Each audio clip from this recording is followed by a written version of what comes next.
Senhor presidente, senhoras deputadas, senhores deputados, venho aqui falar da audiência pública que realizamos hoje no âmbito da Comissão de Defesa dos Direitos da Mulher. No dia de hoje, onde a gente viu que em Campo Grande, um homem adentrou a uma escola armado para agredir a sua ex-companheira, a gente vê o tamanho da urgência em debatermos de maneira concreta ações que possam criar uma rede de proteção para as nossas mulheres.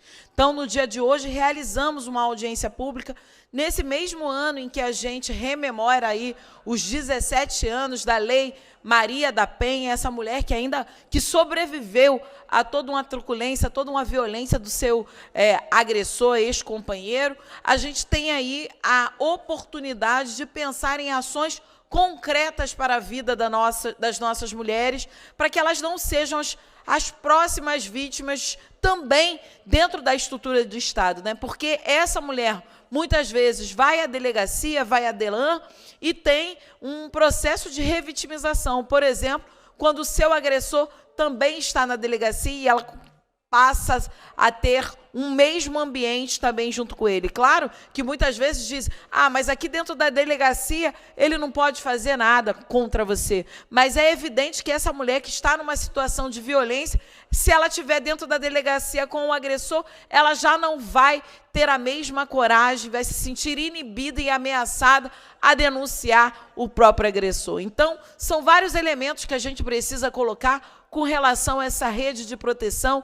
A Lei Maria da Penha avançou muito no sentido de garantir ali a punição do agressor, mas pouco se avançou na prevenção, porque depois que essa mulher é assassinada, porque é óbvio, a gente sabe que a violência contra a mulher, ela obedece uma série de ações, desde um puxar de braço, até expô-la e tentar humilhá-la na frente da família, na frente de amigos, até ações que podem vir a calhar numa violência física e também o seu próprio assassinato. Então, é uma bola de neve que vai se crescendo e, no final das contas, a gente acaba naturalizando a violência contra a mulher. Quem nunca ouviu dizer que em briga de marido e mulher não se mete a colher?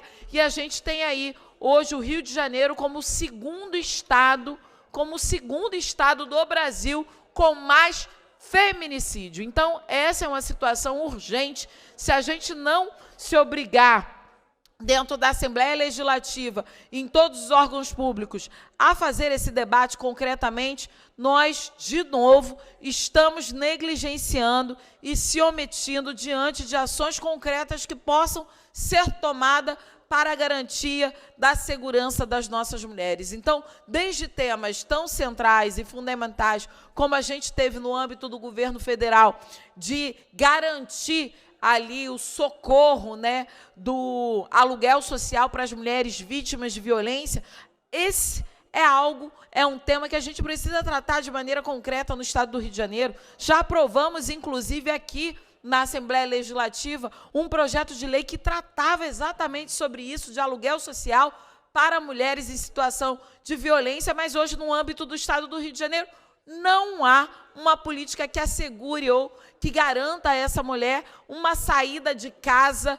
que possa aí garantir o pagamento do aluguel. Claro que é muito cruel, né, quando a gente fala, se um agressor, quem tem que sair de casa é ele, mas muitas vezes é essa mulher que tem que sair, senão ela é morta.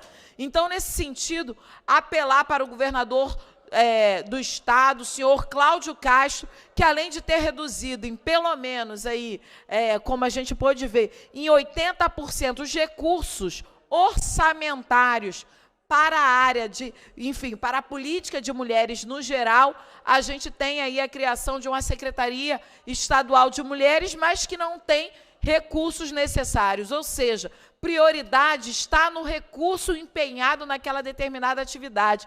Se não tem recursos para assegurar a vida das mulheres, então a vida das mulheres no Estado do Rio de Janeiro não é uma prioridade do governador do Estado. Esse é um cálculo simples de ser feito, né? E aí a gente ouviu hoje todo o poder público que estava ali na mesa, e contamos com a participação do Ministério Público, da Defensoria Pública, da Secretaria de Mulheres, contamos também com a participação das profissionais que hoje, agentes da segurança pública, que está ali trabalhando enfim, de todo acompanhamento com relação à Patrulha Maria da Penha e também da própria Polícia Civil com relação às DEANs. Hoje, só um dado que me chamou muita atenção, deputado Josemar, foi que tivemos no Rio de Janeiro, apenas nesse primeiro semestre, 16 mil casos observados e denunciados nas delegacias. Desses 16 mil, 11 mil tiveram medidas protetivas. Olha o tamanho do nosso problema. Não à toa somos o segundo estado onde se mata mais mulheres.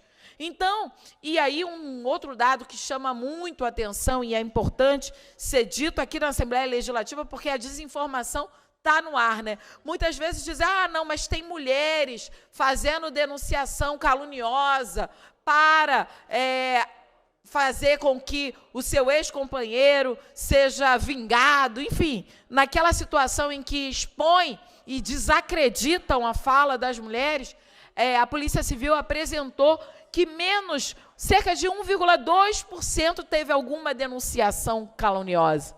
Ou seja, não chega a 0,5% desses 16 mil casos que viraram boletins de ocorrência nas delegacias do Estado do Rio de Janeiro, um número ínfimo que foi denunciação caluniosa. Ou seja, as mulheres que procuram as delegacias, elas não podem ter a sua fala ou seu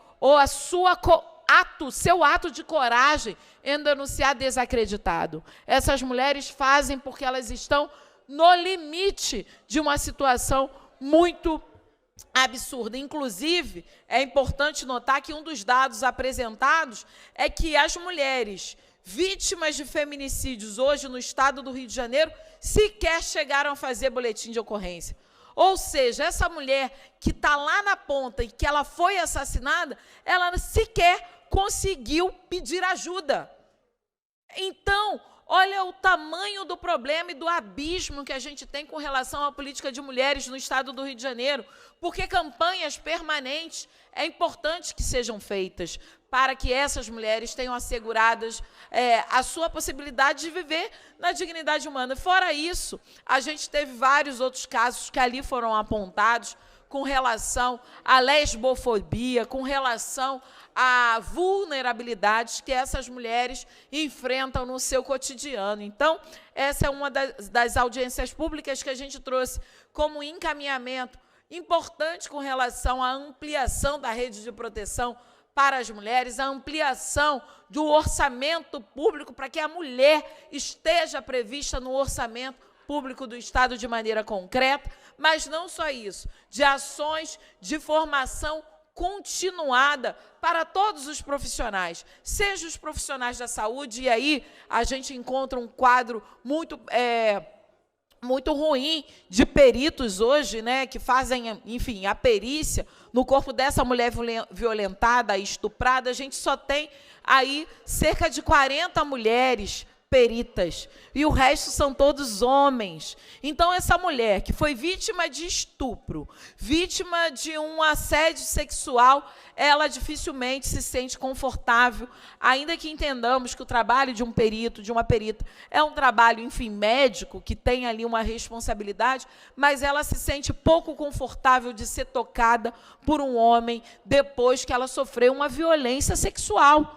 Então, esses são elementos que a gente precisa colocar hoje em tela para que essas mulheres não sejam revitimizadas quando elas teriam ali que ser acolhidas e ter uma rede de proteção eficaz. Também falamos ali da Casa Almerinda Gama, que nós tentamos aqui na Assembleia Legislativa, inclusive, fazer com que o imóvel hoje ocupado e sem uso pelo governo do Estado pudesse ser cedido para o Centro de Referência Almerinda Gama, que hoje tem ali cerca de 30 a 60 mulheres atendidas e assistidas de maneira voluntária, com psicólogo, com assistente social e também advogadas, mas hoje, ali dentro da casa, temos pelo menos 5 mulheres abrigadas. Ou seja, a Casa Almerinda Gama hoje faz o trabalho que o poder público não faz. Entende? Então, quando a gente traz aqui todos os debates necessários para a percepção da necessidade de políticas públicas eficazes com relação à vida das nossas mulheres, a gente não está chovendo no molhado. A gente está aqui falando de uma emergência. Não é possível que todos os dias a gente veja nas televisões, a gente ouça falar que uma mulher foi assassinada, que uma mulher foi esquartejada, foi esfaqueada pelo seu companheiro. Ou seja, dentro da própria casa, a gente precisa que a gente se lembre que 25% dos feminicídios são com arma de fogo. Ou seja, quando a gente fala das armas, do maior número de armas na mão de civis, é exatamente isso. A primeira a ser ameaçada, a primeira a correr risco com mais armas dentro de casa é a própria mulher. Então, que a gente possa fazer debates concretos, que a gente possa ouvir. E eu peço aí aos deputados que estão falando aqui durante a minha fala que pudesse, pelo menos, baixar um pouquinho o tom da fala para a gente conseguir aqui, porque só porque eu estou falando aqui de um assunto tão importante, e, claro, os deputados não têm obrigação de me ouvir, não é isso que eu estou pedindo aqui, mas que se pudesse usar um pouquinho o tom mais baixo para respeitar aqui a fala tão importante, porque estou aqui trazendo elementos centrais sobre uma audiência pública realizada por essa casa que diz respeito à vida das mulheres e, no entanto, eu tenho aí a voz de parlamentares tirando um pouco da minha concentração diante de uma fala com um tom mais alto. Então, que a gente possa observar essa Casa Legislativa também diante dos seus parâmetros e diante dos seus desafios colocados, para que a gente tenha e exerça a proteção à vida das nossas mulheres. Eu não tenho dúvida de que esse tema é um tema central, um tema importante. Se hoje nós temos quase 53% da população de mulheres no nosso país, não é possível que nós não consigamos nos organizar para cobrar do poder público, porque, no final das contas, todo mundo diz que defende o direito das mulheres, todo mundo diz que mulheres não se batem com nenhuma flor. Para concluir, senhora deputada.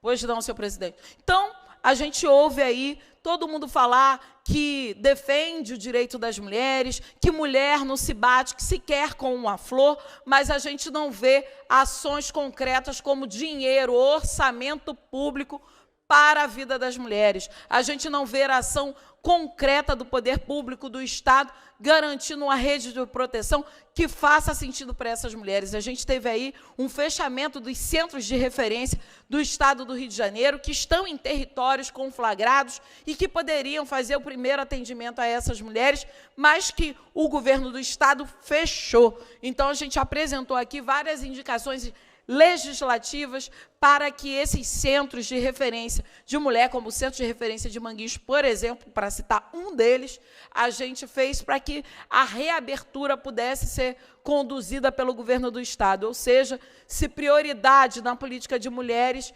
é ter orçamento público, se é prioritário, por que não tem dinheiro? Se é prioritário, por que uma rede de proteção à vida das nossas mulheres não está sendo aplicada? Então, não adianta vir aqui dizer que com mulher não se bate com nem com uma flor, quando não garante políticas públicas que assegurem a sua dignidade humana. Muito obrigada, senhor presidente.